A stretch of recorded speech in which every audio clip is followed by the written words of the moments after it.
गरीब की बारिश। शहर की कच्ची बस्ती में एक गरीब मजदूर कालू रहा करता था। कालू के घर में उसकी पत्नी जानकी थी। जानकी लोगों के घरों में झाड़ू पोछा करके कुछ पैसे कमा लेती थी और वहीं कालू किसी तरह मेहनत मजदूरी करके 2 वक्त की रोटी का जुगाड़ कर लेता था। कुछ दिनों से हो रही बारिश के कारण कालू की मजदूरी बंद हो गई थी। अरे जानकी, इस बार तो बरसात ने हद ही कर दी, रुकने का नाम ही नहीं ले रही। कुछ समझ में नहीं आ रहा, अगर इसी तरह काम पर नहीं गया तो 2 वक्त की रोटी का जुगाड़ कैसे होगा। अरे तुम चिंता क्यों करते हो, बारिश का क्या है, 1 आध दिन में रुक जाएगी और उसके बाद में फिर से काम शुरू हो जाएगा।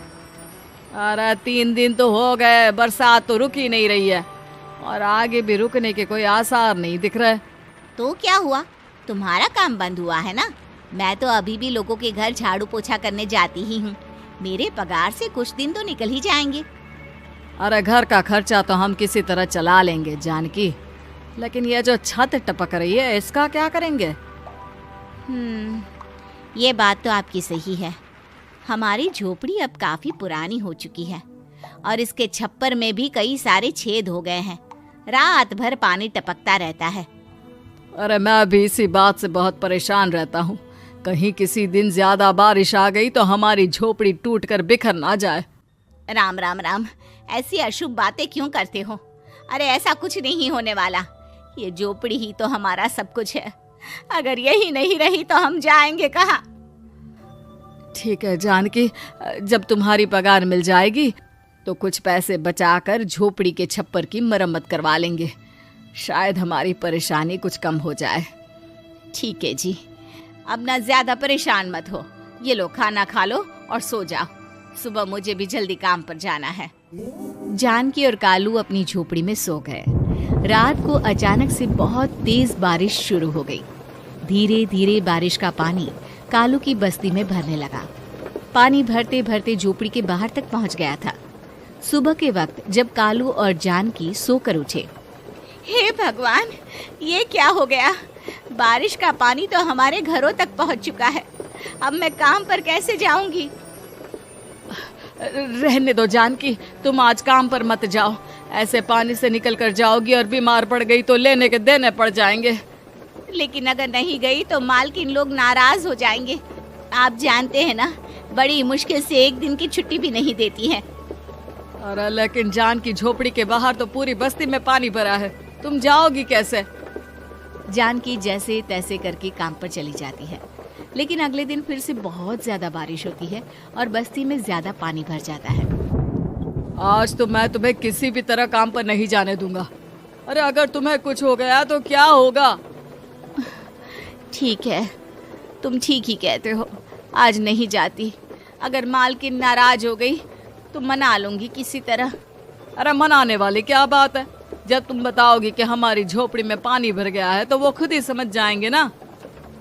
अगले 2 दिन तक तेज बारिश होने की वजह से जानकी, कालू और आसपास की बस्ती में रहने वाले सभी लोगों के घरों में पानी भर जाता है, जिसकी वजह से जानकी काम पर नहीं जा पाती। और 3 दिन के बाद जैसे ही जानकी काम पर पहुंचती है, कहाँ थी तुम? पिछले 3 दिनों से काम पर क्यों नहीं आई? मेम साहब, क्या बताऊं, इतनी ज्यादा बारिश हो रही थी, हमारी पूरी बस्ती में पानी भर गया है और उससे भी ज्यादा तो मेरी झोपड़ी के अंदर पानी भर गया। आप ही बताइए कैसे आती मैं? इसका मतलब ये हुआ कि बारिश होगी तो तुम काम पर नहीं आओगी? ना ना, मेरे कहने का ये मतलब नहीं था मेम साहब। तुम जानती भी हो 3 दिन से कितनी परेशानी हो रही है मुझे। सारा काम मुझे खुद करना पड़ा। माफ कर दीजिए मालकिन जी, पर मैं क्या करती, आने के लिए रास्ता ही नहीं था। सब जगह पानी भरा हुआ था। बहाने तो तुझे बहुत बनाने आते हैं। जानकी देख, अगर अगली बार ऐसा किया ना तो फिर काम से हमेशा के लिए छुट्टी। अरे ना ना मालकिन, ऐसा मत कीजिए। बारिश की वजह से मेरे पति की मजदूरी भी छूट गई है। बड़ी मुश्किल से घर में 2 वक्त खाने की रोटी का जुगाड़ हो पाता है। आप मुझे काम से निकाल देंगे तो हम क्या खाएंगे? अगर इतनी ही चिंता है तो फिर रोजाना काम पर आया करो। चलो अब जल्दी से जाकर घर का सारा काम करो। बारिश रुकने का नाम ही नहीं ले रही थी। पूरे शहर में बाढ़ जैसे हालात बन गए थे। लेकिन नौकरी जाने के डर से जानकी किसी तरह रोज काम पर जाती थी। एक दिन जब जानकी काम करके अपने घर लौट आई तो अचानक उसकी बस्ती में कुछ लोगों का शोर सुनाई दिया। अरे लगता है बाहर कुछ हुआ है, मैं जाकर देखता हूँ। हाँ हाँ, पता तो कीजिए, ये बस्ती में लोग इतना शोर क्यों कर रहे हैं। बाहर जाकर कालू ने एक आदमी से पूछा। अरे क्या हुआ भाई, इतना शोर क्यों मचा रहा है? अरे क्या बताए भैया, अपनी बस्ती के बाहर एक पुल टूट गया है और वहाँ पर एक कार फंसी है। थोड़ी देर में अगर किसी ने नहीं बचाया ना तो वो कार पानी में बह जाएगी। ये क्या कह रहे हो भैया, कार के अंदर कोई है क्या? हाँ, कोई औरत बैठी है, अकेली है, बहुत रो रही है बेचारी, मदद के लिए बुला रही है। अरे तो हमें जाकर उनकी मदद करनी चाहिए ना। अरे लेकिन इसमें बहुत खतरा है, हमें अपने आप को बचाना चाहिए। पानी कभी भी हमारी बस्ती की तरफ आ सकता है। अरे तुम्हें नहीं चलना तो मत चलो, लेकिन मैं तो जाकर उस औरत की मदद जरूर करूंगा। कालू उस जगह पर पहुंचता है जहां वो औरत कार में फंसी हुई थी। वहां पर पानी का बहाव बहुत तेज था और सारा पानी कालू की बस्ती की तरफ ही आ रहा था। कालू ने एक बड़ी सी रस्सी को पेड़ से बांध दिया और दूसरे सिरे को कार की तरफ फेंक दिया और उस औरत को रस्सी के सहारे बाहर आने के लिए कहा। तभी वहां जानकी भी दौड़ती हुई आई। अरे ये तो मेरी मालकिन है, जिनके यहाँ मैं काम करने जाती हूँ। अरे मैडम जी, आप डरिएगा मत, आपको कुछ नहीं होगा। आपकी गाड़ी को भी मैंने रस्सी से बांध दिया है। थोड़ी देर में पानी का बहाव कम हो जाएगा, फिर हम आपकी कार को भी बाहर निकाल लेंगे। क्या तुम जानकी के पति हो? हाँ हाँ, जानकी मेरी ही पत्नी है, आपके यहाँ काम करती है ना। लेकिन मेम साहब, आप यहाँ पानी में कैसे फंस गई? अब क्या बताऊं, मैं अपनी सहेलियों के साथ पिकनिक पर गई थी, वहीं से लौट रही थी।